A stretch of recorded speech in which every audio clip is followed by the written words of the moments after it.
Hello everyone and welcome to the Pikeville City Manager's Report. I'm Jill Fraley-Dotson along with Pikeville City Manager Philip Ellswood. Good day, sir. Hello, Jill. Good to be here. Always a pleasure when we get to sit down and talk about wonderful things that have gone on in our city and certainly things that are upcoming. Sure. The first thing that we want to recap is our wonderful Hillbilly Days Festival that we just had a couple of weeks ago, or last week actually.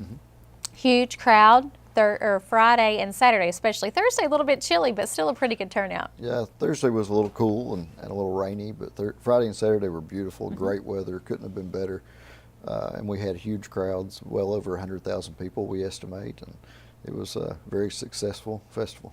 Raised a lot of money. Did raise a lot of money for a wonderful cause, and for those people who might be joining us today that don't know, it was started 42 years ago by a group of people that wanting to raise money for the Shriners Children's Hospital, and they've continued to do that over the years, and it's just a phenomenal success every year. Yeah. People come from all over for the festival. Yeah, Canada, all over the United States. It's really amazing, and there's been people that have been to every festival and never missed one. Yeah, I ran into someone who had been here every single year except for one, and that's when her husband was in the hospital, and that was very early on.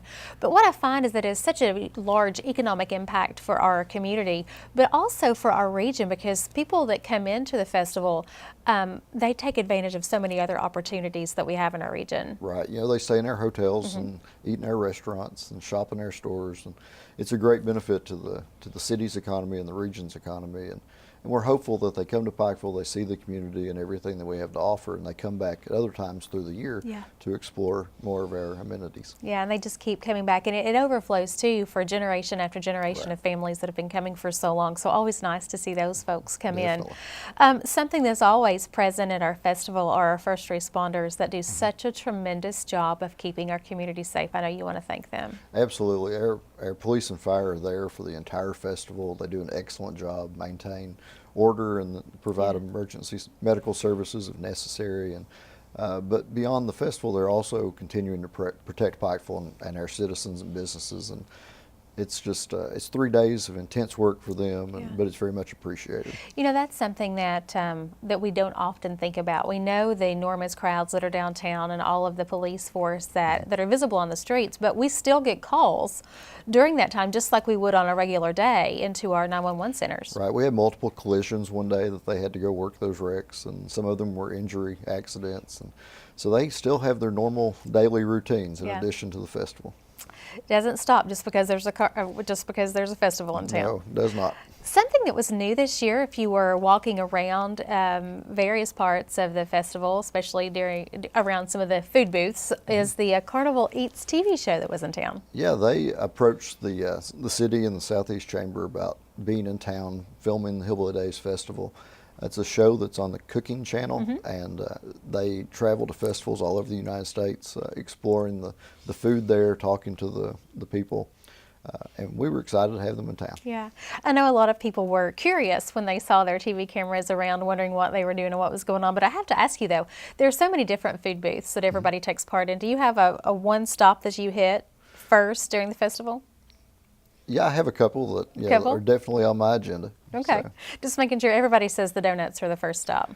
Yeah, but I didn't make it to the donuts. You did make it to the donuts. They're right outside my office, but I never. They sure were. Yeah. Well, I know that a lot of people that come in are vendors that travel around, but I did have an interaction with a couple that does small donuts, not the larger donuts, but they did it as a supplemental income after he lost his job. So they've made a life now out of traveling to different events, and it's really cool to see how they interact with everybody. Absolutely, yeah.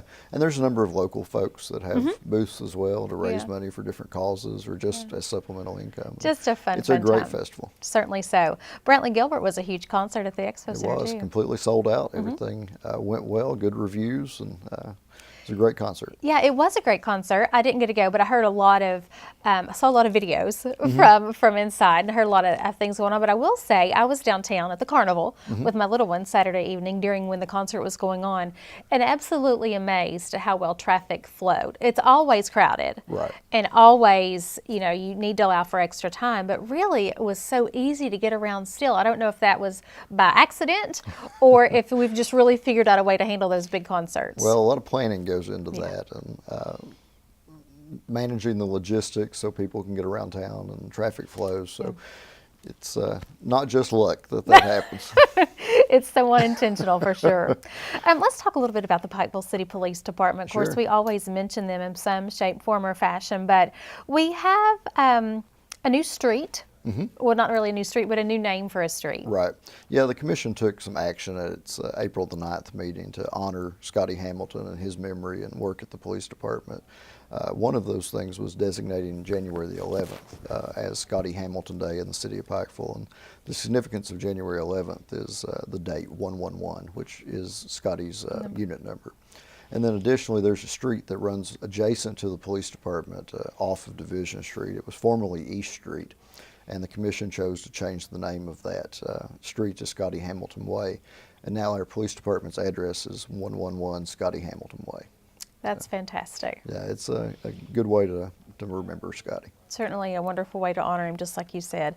And speaking of the Pikeville City Police Department, they are now advertising for 2 positions within Absolutely. the department. Yeah, we have room for 2 officers, and we're advertising for that. And we're seeking applications from anyone that's interested, both certified officers and non-certified officers. So I'd encourage anybody that's interested in being a police officer to apply, and you can do that at our website, pikevilleky.gov.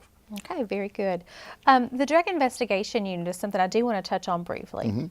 Yeah, well, it's not really new, but it's a kind of a new unit for Right. us, and our purpose with doing that is to have officers dedicated to eradicating drugs in the city. So we'll be working to identify the drug dealers and put them behind bars. So certainly a wonderful addition to our Absolutely. police force, just upgrading that unit a little Right, bit. and it goes hand in hand with their dog Yeah. K9 unit. So it's a good addition to the department. Speaking of the K9 unit, Pikeville Schools is on my list to talk about next. They went through recently an active shooter training where our officers went in and simulated Right. a shooting event at the school, so teachers could understand Right. exactly what could happen, the feeling that they might have. Spoke to some of those teachers, and they were just so, number one, thankful that the police department came in to help them, but they were also amazed at the feeling that they got thinking that something like that was real. So certainly a monumental importance for our teachers to understand what can go on during those events. Right. I mean, I guess you think that you might be prepared for that because it's so prevalent, and until you really face it, you're not prepared. And the police department did conduct that training for both the elementary school and the high school faculty, but the faculty did not know there were going to be actual shots in the hallways. Yeah. And so they got to experience the true response and identify how to respond and where to go and things of that nature. So it's great training for them and great preparation in the Yeah. event that ever happens, which we certainly hope doesn't. We always loved the continuing education days when I worked for the independent school system, but certainly this was a continuing education day that was of vital importance. Absolutely. And hearing those shots ring in the hallway is certainly gets your attention. No doubt. One thing I do want to mention, I saw over Hillbilly Days, the Pikeville Fire Department has a new look. Right, we've changed our uniform. We've gone away from the T-shirts that identify them as firemen and moved to a polo. That's very professional looking and it identifies them readily in the crowd. It's a charcoal polo with their name and rank on the chest, and across the back it identifies them as Pikeville Fire. So the firefighters are very excited about those, and it's a new addition to the department, but a good addition. It is it's a good look. It's a new addition, and they seem to really like them. So Absolutely. just making sure that everybody knows that those are the fire Right. is the fire department, not anybody else. Exactly. Yeah. Let's talk a little bit about our infrastructure. Certainly, always something we like to mention. The wastewater treatment plant is something we want to discuss. Yeah, infrastructure is not an exciting thing to talk about, but it's A necessary thing. vitally important to the city. So we're upgrading our wastewater treatment plant. We were essentially at our capacity at that plant. So that was going to limit our ability to bring new businesses on in the city that required sewer, wastewater treatment. So we're expanding that facility, doubling its capacity with a new technology. The size of the plant will remain the same, but the capacity to treat will be doubled. It's a $22 million project, and it's under construction now. And we anticipate that construction to be done in May of 2019. And how does that work with the water treatment plant? Well, the water treatment plant is in a different location, and that plant has a capacity of about 4 million gallons per day. So we're upgrading the plant's river crossing and pumps within the facility so that it can treat its maximum capacity water of 6 million gallons a day. We can't bring businesses or new homes here without the capacity to provide water and treat sewer. So it's vitally important we maintain our capacities and upgrade those facilities. One thing that we've been noticing that is ever changing and is experiencing a changeover now is our water and gas radio read meters. Right. Yeah, those are new meters that we're installing now. So if you see somebody in your meter box, that's what's going on. And it really is a much more efficient process for us. It reduces the labor that's required. Instead of having to individually read each meter, there's a radio frequency that's transmitted to a receiver as the UMG workers go by the meters, and you get much better data. There's no more estimation of what your usage may have been, and it provides us with some good data about where water breaks may be, water line breaks may be, and leaks.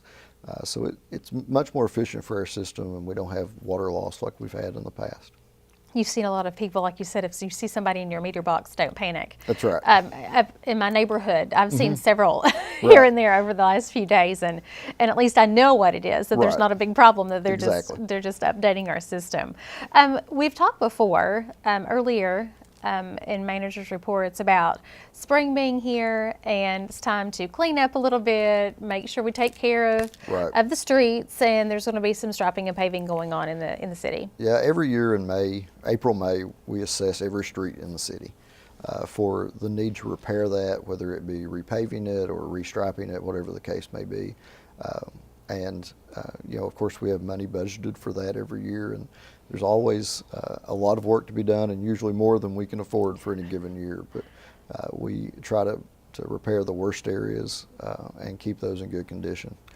Yeah, the good thing about that is too, though, is that we've had a couple fairly mild winters. Very thankful for that. And so there hasn't been that much damage as compared to years past. Road salt and scraping streets are extremely damaging to them. Not very friendly at all. That's right. Nor is it friendly to our sidewalks, and some of those are in need of repair. Yes, Pikeville's got a very active running community, walking community, people that are very conscious of their health. And so when we are assessing our streets, we also assess sidewalks. So if there's a crack in a sidewalk or uneven concrete in the sidewalk, we seek to repair those and make those much safer for folks as they're running or walking. And I would encourage you, if you see that and we've not fixed it, let us know, and we'll make every effort to get it repaired. Yeah, safety first. Absolutely. Always. Yeah. Another renovation that is complete now is the softball field. Right. We recently, at the request of the school, replaced the turf at Pikeville with a new synthetic turf. So now it's much like the turf at Commonwealth Stadium or any number of other places, our football field for that matter.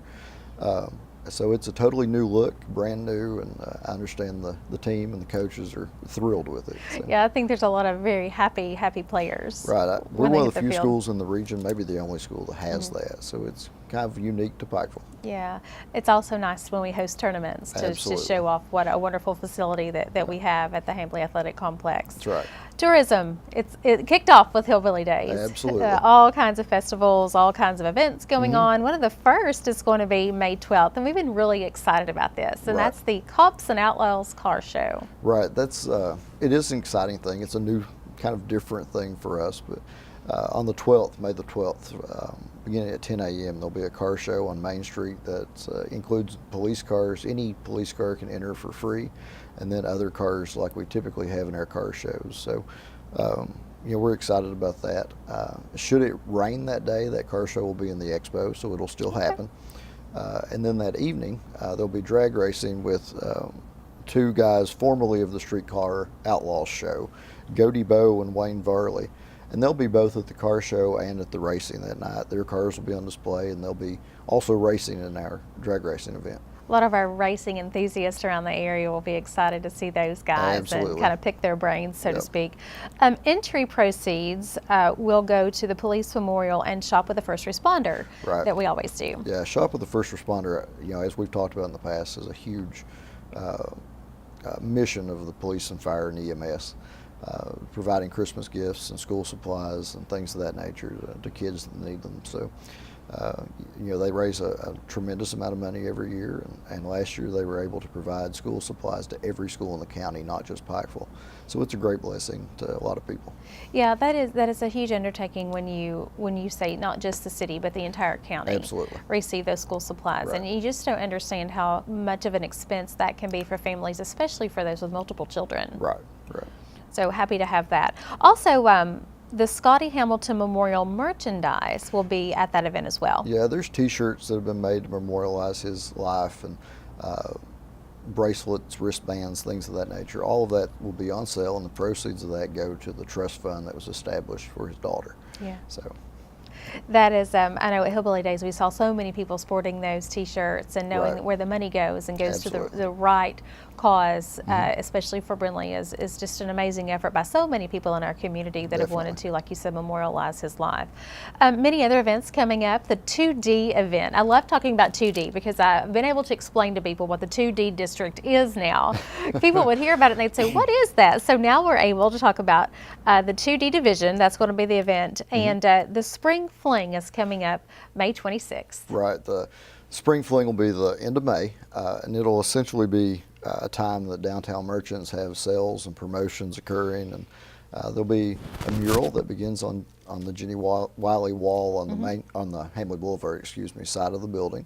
So that begins on the 19th, so that will be underway at that time. You can see that, and then there's also a mural planned for the 2nd Street side of Jenny Wiley. So those plans will be there and unveiled. And then, of course, a lot of games and things like that. So it's just a great way to attract people downtown and have a good afternoon. Yeah, there's going to also be a series of events that go on all summer long through Right. to the fall that will take place on 2nd Street and Right. Division Street. So look forward to talking about those as they Right. get closer and closer. Definitely. Many wonderful things planned. One event, I'll say, one of the most beautiful events I think that we have is the Dinner in White. That's coming up June 1st. Maybe the third or fourth year for this? I can't remember how many years. Right. It's the 3rd or 4th. I'm not Yeah. sure either, but it's a huge event. It grows every year, and it's really unique to our region, and it draws a lot of attention, raises money for the Main Street program that does so much good work downtown. So that's on June the 1st.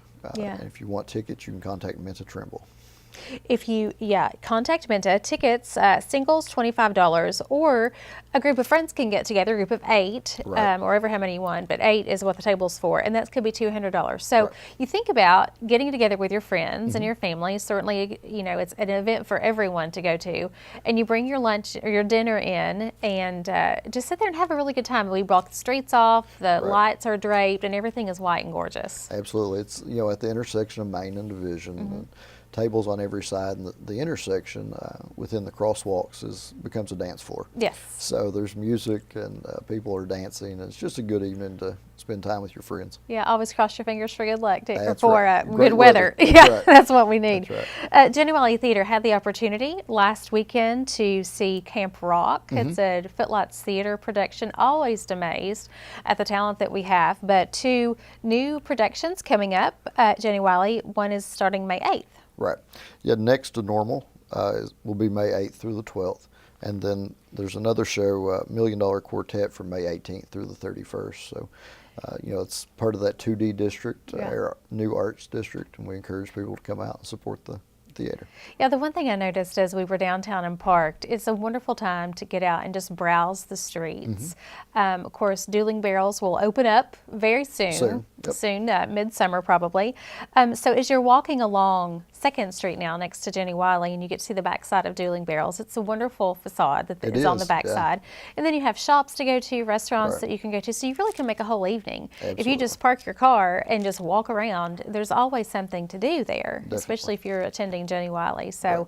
we encourage everyone to check out those plays. You can get your tickets at the box office. You can go online and get your tickets. It makes it very easy to see any of our shows. Expo Center is always busy. And before we get into the shows that are going to be there, I do want to talk a little bit about the opportunities that our community members have, businesses, organizations have to lease or rent space within the Expo Center for their event, for their dinners, their seminars. It's not just a venue for shows. No, it's definitely a space that you can use to market your business, or whatever the case may be. There's plenty of different avenues to do that. you can contact the staff there. Josh Kessler can provide you all that information and make that happen for you. So, yeah, it's much more than just an entertainment venue. Yeah, I think a lot of people just get caught up in the concerts and the events that are going to be there, but there's so much meeting space available to have conferences, seminars, and we do have a lot of those that are already booked there. There seems like there's something there every day, but we just want to make sure people know that that is an option if you're planning an event, that you can certainly get some of that space. Yeah, there's 3 ballrooms on the second floor, and the Expo provides catering services for that. And also outside catering services. So it's a great facility for the city and provides a lot of options. Yeah. Sesame Street Live's coming up May 6th. Yeah, that'll be there May 6th. And then June the 1st, Main Street Live begins at the Billy Johnson stage. And there's 2 of those shows a month, which always draws a huge crowd on the plaza. And we're thankful for good weather, and it's a great event to spend time downtown, visit our restaurants and our shops, like you were mentioning. And you can park the car, just park park walk the car around. and walk. That's right. Yeah, the one thing you can do is go to Main Street's Facebook page, and you can see all of the acts that are listed or that are scheduled to come in from now through fall. Lots of some familiar faces, some new groups and acts coming in. So always a fun time, and one of the best family-oriented events that I think we have in the city. Yeah, it draws a lot of families and other people, and the kids are always in front of the stage dancing, and it's just a good time. And we sought desperately to bring back the most popular acts from last year, and then to bring some new ones as well to give you some new flavors. So it's a great thing, and we really enjoy having that. Certainly looking forward to it. So many things as always going on in the city, and it seems that every time that we meet that you think you know just about everything that's going on, and then there's a whole list of other things that are going on and planned, and so many things that are still in the work. You all work tirelessly to make sure that you're thinking ahead and getting the next thing on the calendar. Yeah, we really try to be very progressive and prepare the city for what's coming, and to be on the cutting edge of things that are happening. And there's a lot of things in the background that's happening that we can't talk about yet, but some very exciting things that will really add to our community. I know that we've been doing shows with our city commissioners, and one thing that we talk about with them and that I sit down and talk with them about, and certainly that you and I discuss, is the transparency of the city and the commission. And if somebody has a question or has a concern or certainly even a comment, a positive comment, you want to hear those, good and bad. Absolutely. We take any input we receive very seriously, and if it's something that we need to repair, fix, if we've made an error, whatever the case may be, we will do everything in our power to correct that. You can contact any of the commissioners, the mayor, myself, any of my staff, and you have my word that it'll be taken seriously and addressed. No doubt. Time for final discussion. We have just a few minutes to go. Anything you want to add to today's program? No, I mean, Pikeville's just a great community. We have a lot of things happening, as you said, and it's just a good time to be here. Yeah, it is a good time. This is Pikeville, and we absolutely love it. And we want to invite everybody to come in and take advantage of all of the opportunities that we have and the opportunities that are in the works. Absolutely. Until next time, I look forward to hearing what's coming up later on. I know summer's going to be really busy for us. We will continue to update our community and look forward to all kinds of wonderful events, Philip. Absolutely. Thank you. City Manager Philip Elswick. This has been the Pikeville City Managers Report. Thank you so much for joining us.